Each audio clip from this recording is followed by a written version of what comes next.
Hello everyone. आज है 12 जुलाई। तो चलिए 12 जुलाई का करंट अफेयर से स्टार्ट करते हैं। सबसे पहले आर्ट एंड कल्चर। एक न्यू नॉवेल है, drown all the refugees. It is written by Tabish Khair और it is published by Harper Collins. तो बुक का नेम, ऑथर नेम, ये कभी कभी पूछ देते हैं प्रीलिम्स में, तो इसको आप याद रखिएगा। Next, there was an article related to Aurangzeb's history. और हिस्ट्री में अगर हम देखें तो पूछ देते हैं छोटे छोटे क्वेश्चंस। अगर पीसेस में देखें, जैसे जो मुगल एम्परर औरंगजेब था उसका रीजनल नेम था आलमगीर, और डेथ हुई इनकी 1707 में। और इन्हीं के से रिलेटेड एक बुक अभी रिसेंटली पब्लिश हुई है जिसमें कि इसका नाम ही दिया गया है आलमगीर। और इसमें जो ऑथर है उसने औरंगजेब के जो भी पूरा हिस्ट्री रहा है उसके बारे में दिखाया है कि उस टाइम पे क्या हुआ, क्या क्या उसका टेरिटोरियल एक्सपेंशन था, कैसे उसने रिलीजियस कन्वर्जन पे काम किया। उसने जैसे कि री इम्पोजिशन किया था जजिया का, जो कि एक टैक्स है on non Muslims, and he had ordered the destruction of some Hindu temples. Because of this, his history is quite complex and often he has a controversial legacy. तो ये सब चीजें कभी कभी पूछ देते हैं, जैसे कि नाम की कौन सा ऐसा मुगल एम्परर था who was nicknamed आलमगीर, क्योंकि बुक भी अभी चूंकि रिलीज हुई है तो ये पूछ सकते हैं। इसके साथ साथ औरंगजेब के टाइम पे एक प्रैक्टिस होती थी जिसका नाम था झरोखा दर्शन। और इसमें ये जो एम्परर होता था वो पब्लिक को बालकनी से एक व्यू देखने का मिलता था। तो वो भी काफी इसके इनके टाइम पे जो है वो एक था रिलीजियस कन्विक्शन। तो ये सारी चीजें हैं। फिर एक प्लेबैक सिंगर थी एस जानकी, इनका भी डेथ हुआ है। ये जानी जाती है Nightingale of the south. 88 years पे इनका डेथ हुआ है। इनको इनका फर्स्ट नेशनल फिल्म अवार्ड मिला था बेस्ट फीमेल प्लेबैक सिंगर का 1988 में। इनका एक म्यूजिक था सिंथूरा पूवे।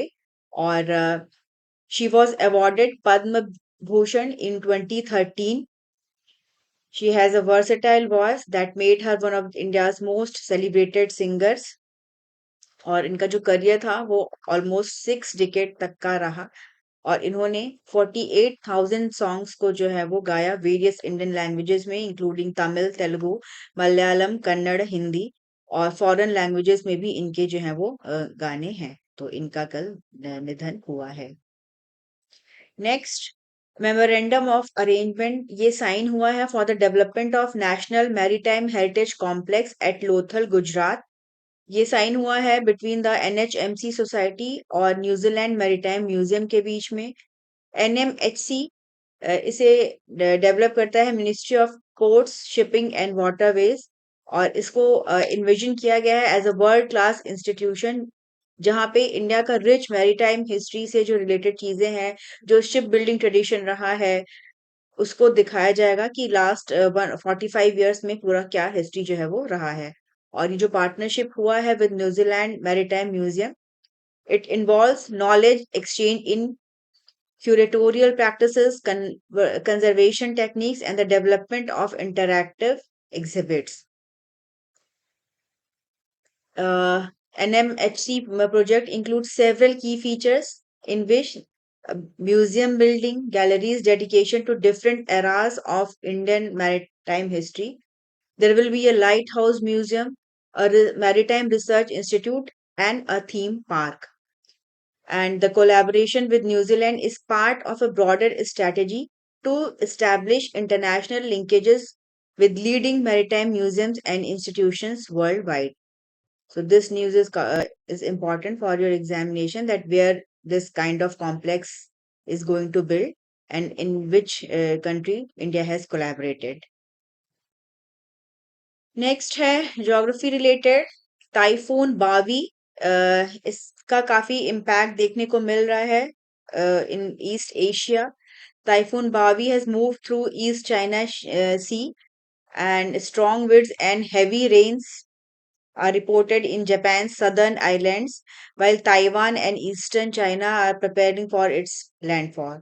The maximum sustained winds of 144 kilometers per hour was predicted to pass north of Taiwan before making landfall in China's Zhejiang province. तो typhoon का जो नेम है टाइफून बावी, ये कहाँ पे आया, किस रीजन में आया, that will be important for your prelims examination.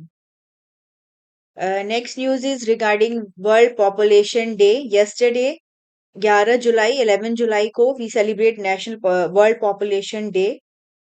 और the theme of 2026 population day was realizing the hopes and aspirations of young people today and for the future, and it focuses on the crucial role and potential of the younger generation in shaping global progress.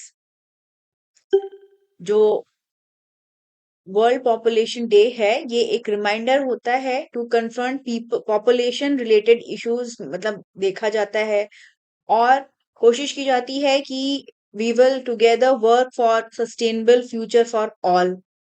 It was established in 1989 by the Governing Council of the United Nations Development Program, and its aim was to achieve the goal of drawing critical attention to the pressing nature and significance of population concerns worldwide. कि population की rise की वजह से जो भी issues हैं उनको कैसे tackle करना है और कैसे फिर उस पे further work करना है. तो population day तो पूछता ही है. Sometimes they ask about the theme of a particular year, जैसे इस बार 2026 का क्या थीम था, तो ये पूछा जा सकता है. आप चैनल पे हमसे से ज्यादा कनेक्ट होइए, चैनल को लाइक करिए और सब्सक्राइब करिए.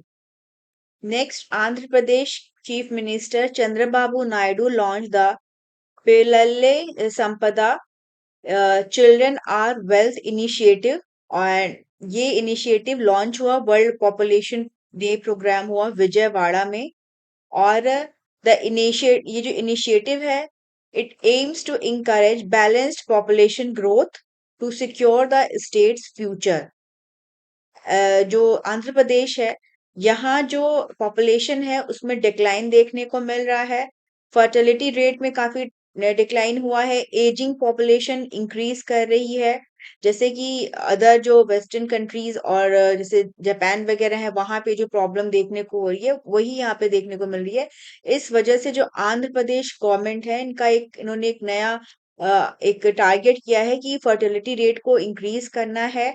And for this, government is going to provide incentives to the people. और इस मौके पे जो चीफ मिनिस्टर हैं, उन्होंने एम्फेसिस किया कि women education, health care, economic empowerment ये टॉप प्रायोरिटीज रहेंगी. और इन्होंने बोला कि चाइल्ड रियरिंग जो एक है, ये रिस्पॉन्सिबिलिटी है दोनों ही पेरेंट्स की और शेयर रिस्पॉन्सिबिलिटी की उन्होंने बात की. फिर उन्होंने कहा कि कैसे जो है वो मैटरनल और चाइल्ड केयर जो सर्विसेज है उनको बेहतर किया जाए. गवर्नमेंट का फोकस है न्यूट्रिशन को और बेहतर करने में आंध्र प्रदेश में. तो यहाँ थ्रू आंगनवाड़ी सेंटर्स, और इन्होंने यहाँ पे एक चाइल्ड केयर फैसिलिटीज जो है वो उनको स्टैब्लिश करने पे काम किया जा रहा है. साथ ही साथ 15,000 पर चाइल्ड का फाइनेंशियल सपोर्ट प्रोवाइड किया जा रहा है अंडर तलिकी वंदनम स्कीम. तो जैसे स्कीम का नाम है या ये किस स्टेट से रिलेटेड है, ये पूछ देते हैं. स्टेट का एक एम इन्होंने रखा है कि ये जो पर कैपिटा इनकम है इसको 55 लाख तक जो है वो इंक्रीज करना चाहते हैं बाय 2047. तो पिल्लले संपदा इनिशिएटिव ये किस स्टेट का है, ये इम्पोर्टेंट रहेगा. इसकी क्या किस चीज से रिलेटेड है, तो इसमें भी जो है ये ये पूछा जा सकता है. कि इसका जो मेन एम है वो डेमोग्राफी में जो चेंज हो रहा है उसको देखते हुए गवर्नमेंट की तरफ से एक सपोर्ट प्रोवाइड करने के लिए कि कैसे पॉपुलेशन को बढ़ाया जाए, ताकि डिक्लाइन पॉपुलेशन की वजह से जो प्रॉब्लम्स हो रही हैं उसको टैकल किया जा सके. फिर joint parliamentary committee advocates for one nation one election, PP Chaudhary, ये है member of parliament and chairman है of the 41 member joint parliamentary committee on one nation one election. और इस कमेटी ने कहा है कि by implementing simultaneous elections for Lok Sabha and state assemblies, this will boost the governance, it will curtail the expenditure में कमी आएगी, पैसे की खर्च जो है वो कम होंगे, and that will going to contribute positively to the nation's economy, उसका इकोनॉमी पे बेहतर इफेक्ट पड़ेगा। ये जो कमेटी है इसमें there are all the representative from all the major political parties in our country, और इन्होंने एक पूरा जो है वो काफी सारे पर्सपेक्टिव पे इन्होंने काम किया है, और विजिट किया है इन्होंने डिफरेंट डिफरेंट स्टेट्स पे, कि कैसे एक इंफॉर्मेशन गैदर किया है, और जो व्यू पॉइंट्स हैं, डिफरेंट व्यूज पॉइंट्स हैं कि क्या ये फिजिबल है to conduct same to conduct elections at same time in all over the country, और इसके क्या इम्प्लीकेशंस हो सकते हैं, उस पे भी जो है वो इस कमेटी ने वर्क किया है।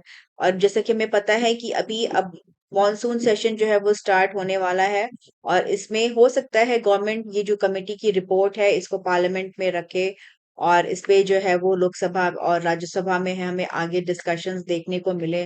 काफी ये इम्पोर्टेंट होने वाला है। और ये जो कमेटी है इसमें कहा गया है, इस एक सिस्टम प्रपोज किया गया है कि जिसमें elections for both the Lok Sabha and state assemblies would be conducted in phases, but crucially only once every 5 year. तो ये है। तो चेयरमैन कमेटी के कौन है, ये तो आपके एग्जाम में जो है वो पूछ सकते हैं ये। फिर फर्दर जो भी आगे इसमें चीजें आएंगी वो हमारे एग्जामिनेशन पॉइंट ऑफ व्यू से इम्पोर्टेंट रहेगा। और ये जो कॉन्सेप्ट है वन नेशन वन इलेक्शन, ये काफी टाइम से जो है वो डिस्कशन में है, और इसमें ये कहा जा रहा है कि एक एम है कि जो इलेक्टोरल प्रोसेस है उसको जो है स्ट्रीमलाइन किया जाए। बार बार इलेक्शंस होते हैं डिफरेंट डिफरेंट स्टेट्स में डिफरेंट डिफरेंट टाइम्स में, तो उससे क्या होता है कि it increases the financial expenditure, frequent imposition होता है मॉडल कोड ऑफ कंडक्ट का, साथ ही साथ एक प्रोलॉन्ग एंगेजमेंट रहता है एडमिनिस्ट्रेटिव और सिक्योरिटी पर्सनल का इन इलेक्शन ड्यूटीज, तो इसको कैसे कम किया जाए और क्या इसमें चीजें हो सकती हैं, तो ये है। इसमें जो क्रिटिसिज्म है वो ये है, कंसर्न्स हैं कि इससे फेडरलिज्म पे इम्पैक्ट पड़ेगा, जो रीजनल पार्टी डायनेमिक्स है दैट कुड बी चेंज, और जो चैलेंजेस हैं इसमें कॉन्स्टिट्यूशनल अमेंडमेंट रिक्वायर होगा if government want to synchronise the electoral terms. तो ये सारी चीजें जो हैं वो इम्पोर्टेंट रहेंगी। नेक्स्ट है, West Bengal government has formed a 9 member committee and it has given the task of examine the draft bill concerning the uniform civil code for the state। Last yesterday हमने पढ़ा था कि महाराष्ट्र गवर्नमेंट ने भी जो है वो यूसीसी के लिए जो है वो कमेटी बनाई है, और जस्टिस रंजन प्रकाश देसाई इनको चेयरमैन अपॉइंट किया गया है। ये महाराष्ट्र की जो कमेटी बनी है उसमें भी हैं। Additionally former governor of Meghalaya Tathagata Roy इन्हें डेजिग्नेट किया है as one of its member, और जो डिसीजन इसका होगा इसको जो है वो अभी 2 जुलाई को जो है वो इस पे कहा गया था कि कॉन्स्टिट्यूट किया जाएगा, कमेटी बनेगी, जो वहाँ पे गवर्नमेंट की जो मीटिंग हुई थी कैबिनेट उसमें। तो अब देखना होगा कि नेक्स्ट फिर जैसा हमें पता है कि सबसे पहले जो है वो इंडिपेंडेंट इंडिया में उत्तराखंड में यूसीसी जो है वो लागू हुआ, उसके बाद गुजरात में, फिर असम में, फिर अभी महाराष्ट्र और जो आपका वेस्ट बंगाल है यहाँ पे भी यूसीसी को जो है वो लागू करने के लिए जो कमेटी है ये बनाई गई है, और अब नेक्स्ट फेज में इसमें जो है वो इनको बनाया जाएगा। फिर union ministry of home affairs has directed states and central ministries to strictly comply with its directive that the national song Vande Mataram be played before national anthem Jan Gan Man whenever both are performed at official events. तो मतलब अभी government का clarify किया है, 9 जुलाई को एक letter जो है वो आया है, जॉइंट सेक्रेटरी इन्होंने साइन किया है, उसमें कहा गया है कि जब दोनों ही नेशनल सॉन्ग और नेशनल एंथम प्ले किए जाएंगे तो national song must precede the national anthem, और इसमें कहा गया है कि एम्फेसिस ये दिया गया है कि correct script text and pronunciation होना चाहिए फॉर बोथ। और इसके पहले जो लेटर था उसमें कहा गया था, डिटेलिंग दी गई थी कि कैसे जो है वो इसको प्ले करना है, नेशनल सॉन्ग को, नेशनल एंथम को कैसे परफॉर्म इनको किया जाएगा एट द बिगनिंग और at the end of any event. और इसमें कहा गया है कि गवर्नमेंट्स ये और जो मिनिस्ट्रीज है वो इंश्योर करें कि there will be a standardised and respectful protocol for national symbols during official functions. Vande Mataram conceived as a salutation to India as a mother, and it was written by Bankim Chandra Chattopadhyay, and it was first published in his novel Anand Mat in the early 1880s. और इस साल अभी 2025 में हमने 150th and जो है वो celebrations किया वंदे मातरम का. और इस पे काफी सारा डिस्कशन भी हुआ जो विंटर सेशन था लास्ट ईयर. और Jana Gana Mana it was written and composed by Rabindranath Tagore. और अभी जो रिलेटेड डेवलपमेंट है इसमें जो यूनियन कैबिनेट है इसने रिसेंटली अप्रूव किया है an amendment to the prevention of insults to national honour act 1971. और इसका अमेंडमेंट का एम है टू मेक एनी इंसल्ट और obstruction to the singing of Vande Mataram a punishable offence. तो अगर कोई ऐसा पाया गया है जो इंसल्ट करता हो तो उसको जो है वो सजा होगी. और इसमें जो है एक बिल है इसको इंट्रोड्यूस किया जाएगा अभी पार्लियामेंट सेशन जो होगा नेक्स्ट मॉनसून सेशन इसमें 20 जुलाई से that session is going to be begin. तो ये है.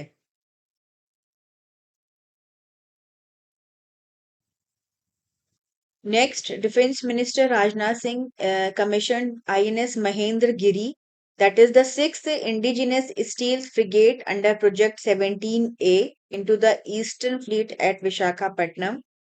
और ये जो इवेंट था ये काफी सिग्निफिकेंट स्टेप था. और it was a crucial step in bolstering India's maritime strength and its indigenous defence capabilities. ये सिक्स फ्रंटलाइन वॉरशिप है into the Indian navy last 18 month में. और ये जो इंडिया का जो शिप बिल्डिंग कैपेसिटी है इसमें काफी इंक्रीज हुआ है. जो डिफेंस इंडस्ट्रियल इकोसिस्टम है इसमें एक ग्रोथ हुई है, कॉन्फिडेंस बढ़ा है डोमेस्टिक मैन्युफैक्चरर्स का. और ये एक एम भी है कि हमें आत्मनिर्भर भारत बनना है. तो उससे ये उसको ये फुलफिल करता है. और जो सिग्निफिकेंट एस्पेक्ट है आईएनएस महेंद्र गिरी का है वो है इसका इंडिजिनस कंटेंट. इसका over 75% of the frigate built using domestically source materials and components. जो भी इसके कंपोनेंट्स हैं वो इंडिया में ही मेड है. और इंडिया का जो कैपेबिलिटी है to produce sophisticated defence assets independently ये इंक्रीज हुआ है. तो ये सारी चीजें हैं. जैसे महेंद्र गिरी के बारे में भी पूछा जा सकता है. और अगर हम कीवर्ड्स देखें तो प्रोजेक्ट 17A ये क्या है? ये प्रोग्राम है under which modern steel frigates are being indigenously designed and built for Indian navy. और जो आईएनएस महेंद्रगिरी है ये sixth Indian indigenous steel frigate build है इस प्रोजेक्ट के अंदर. और जो इसके थ्रू जो गवर्नमेंट है ये इंडिजिनस डिफेंस मैन्युफैक्चरिंग पे ज्यादा जो है वो फोकस कर रही है. महेंद्रगिरी नाम इसका दिया गया है after a prominent mountain which is located in eastern Ghats. तो ये काफी क्रूशियल है इंडिया के स्ट्रेटेजिक इंटरेस्ट से रिलेटेड है ये इंडियन ओशन रीजन में. और एक इंडिया को एज अ पावरफुल कंट्री जो है ये प्रोजेक्ट करने के लिए भी ये काफी इंपॉर्टेंट स्टेप है. Next, there is an article about e-Saras.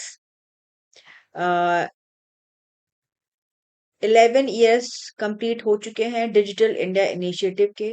e-Saras is an online market platform and melas are significantly strengthening rural livelihood by enabling self-help groups to sell their products digitally.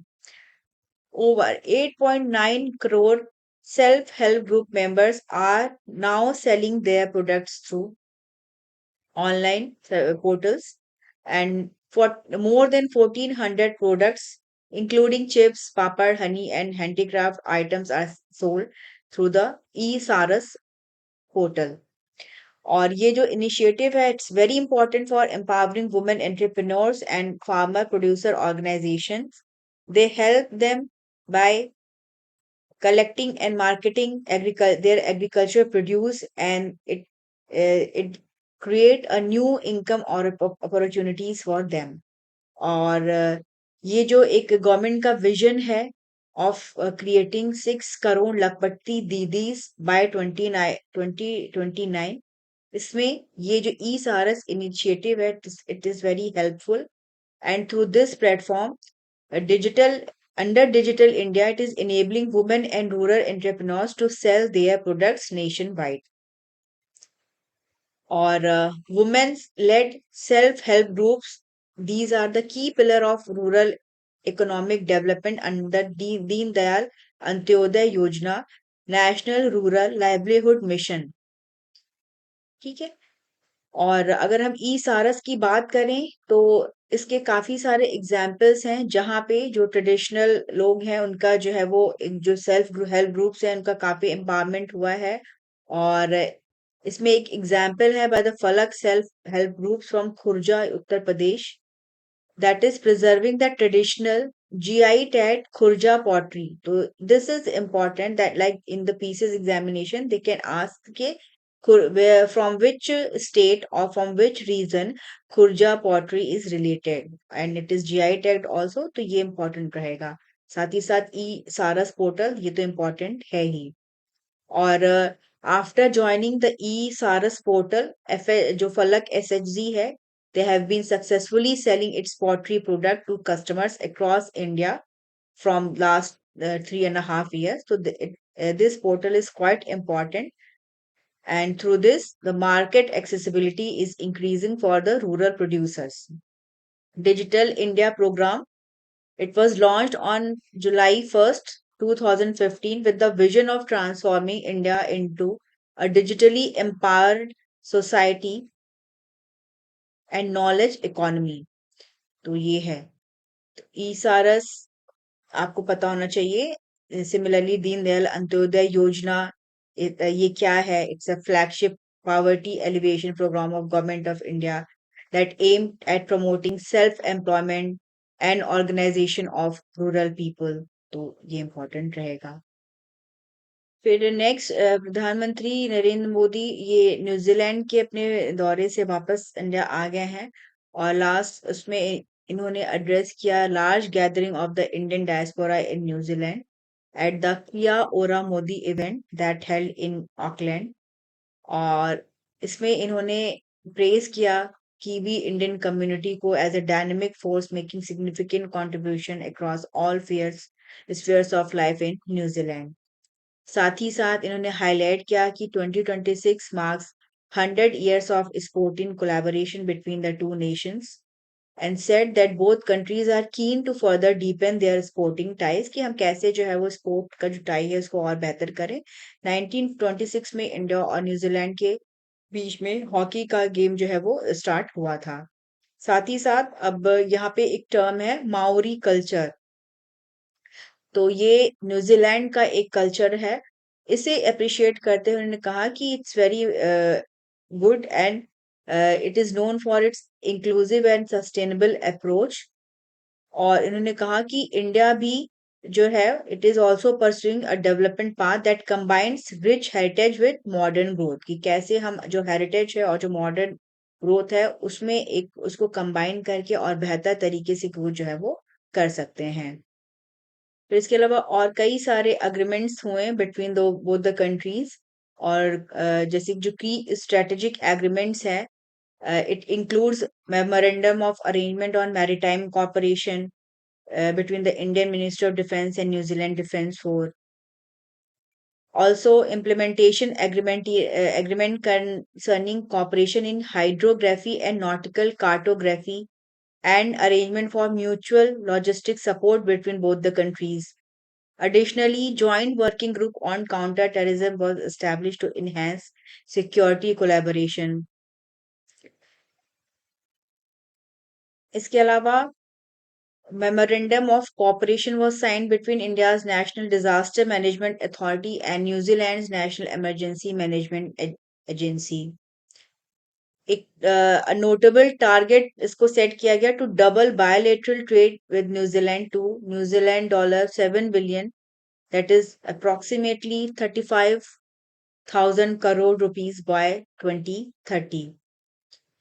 On the multilateral and global stage, New Zealand nominated maritime security as a priority pillar under the Indo-Pacific Ocean Initiative, and it joined the Global Biofuel Alliance.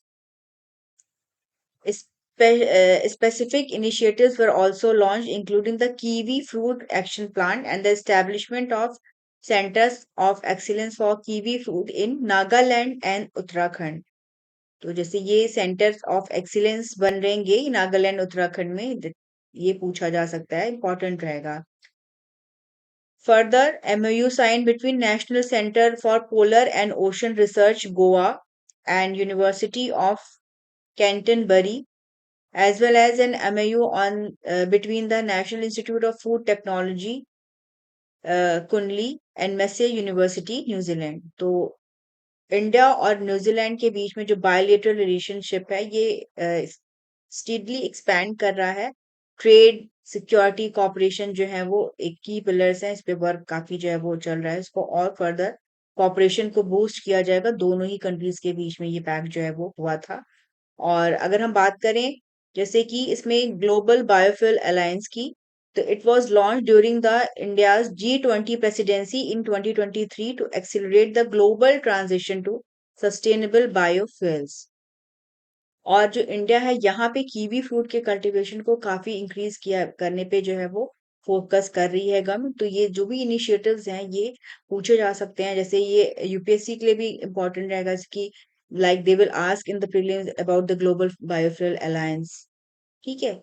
और growing कि कहाँ पे जो है वो kiwi fruit का cultivation को बढ़ाने पे फोकस किया जा रहा है. तो ये सारी चीजें इंपॉर्टेंट रहेंगी. नेक्स्ट अगर हम देखें तो टीम है साइंटिस्ट की इंडिया में, and they have first time identified and genetically characterized a virus that frequently causes rapid death in captive cetacean birds. और ये जो डिस्कवरी है raises concerns regarding the health of exotic pets and the conservation of threatened parrot species. ये एक जो deadly bird virus है, this is PABV4. और जो एवियन बॉर्न वायरसेस होते हैं इसमें जो PABV होता है, it belongs to orthoborna virus alpha cetaceiformae. और ये काफी इंपॉर्टेंट होता है.